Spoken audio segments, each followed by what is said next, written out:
কাশি কুমোরের কারখানা। কালী পুজোর দুদিন আগে কাশিদার ওয়ার্কশপে গিয়ে দেখলাম মোট 22খানা প্রতিমার 4টে তখনও বিক্রি হয়নি। কাশি কুমোরের তৈরি মাটির প্রতিমার খ্যাতি গোটা জেলা জুড়ে। সেই কাশিদার প্রতিমাই কিনা অবিকৃত।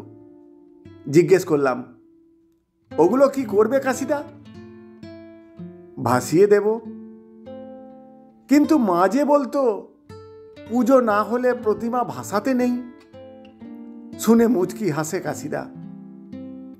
দিন কয়েক বাদে গিয়ে দেখলাম দুটো করে হাত বাদ দিয়ে একটু এদিক ওদিক করে অন্য মুন্ডু দিয়ে কালী প্রতিমাগুলোকে কাশিদা সরস্বতী বানিয়ে দিয়েছে।